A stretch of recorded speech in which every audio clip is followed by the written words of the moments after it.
Is this the sleeper hit of 2024 and the best movie-based game of 2024? I think it was. Sorry, Indiana.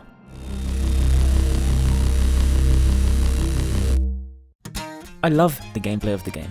It's simple, solid and old school, but the controls are a bit stiff, not because of the robotic animations, but the bad analog support in the game's engine. You especially notice it when doing the shooting range trial. If you change the camera to move quickly, you can't aim properly because it's too fast. And making it slower, you might aim better, but the camera takes forever to turn when you are just looking around. Usually, games separate the speed of aiming versus looking. Other studios solved this problem years ago, so it's sad to still see some bad analog aim in 2024. Plugging in the mouse and keyboard into the PS5 only half works. You can move the Robocop with the keys, but the mouse has no input. The game uses a mix of separate levels like old games and connected hubs like modern linear single-player games, which is just fine for what it's trying to accomplish. But the save system sucks, as there is no manual save and it only saves at the start of the levels, which I feel is very outdated and becomes a bit frustrating, especially in a slow-moving game like this. The level design is quite simple, and the game is easy if you are some kind of completionist. You just wander around looking for collectibles in obvious places, and you will find them there, which also leads to an easy platinum trophy on the PS5. The leveling and upgrading system is quite basic, and hacking the pistol can be a fun little time waster to optimize its performance and add more glorious gore.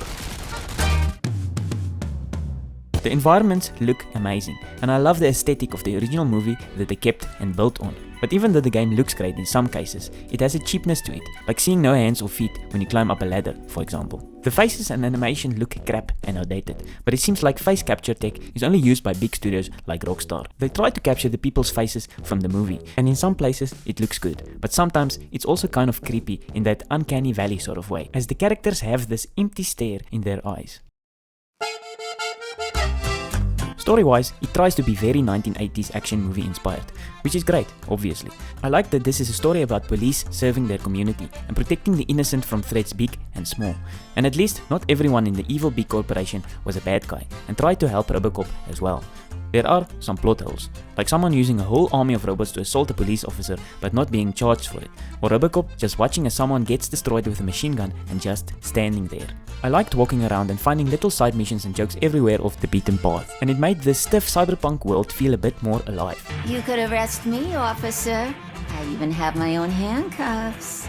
The jokes are dry, and it seems like they were going for a kind of 80s style of doing jokes, which I think is fun. The comedy and dialogue in the game also reminds me a bit of Sam and Max, which is another police-inspired game I love. Put your hands on your head. You're under arrest.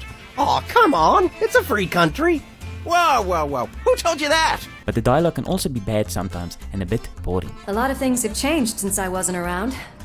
For one, I've heard that there's another woman in your life. The side missions are great, where it makes you do the rudimentary police work like issuing tickets and helping at the front desk. It really adds to the "you are Robocop and he's an actual policeman" thing. I hope this game makes enough of an impression and money for a second game. The story and gameplay is designed just well enough to pass as a good movie property adaptation and a good game, even if it might be a bit underwhelming to the modern, overspoiled audience. It reminds me of the Batman Arkham games, and like that series, I hope that the sequel to Robocop goes open world in the second game, because the first thing I wanted to do when I saw one of the police cruisers in the garage was climb in and drive around the city.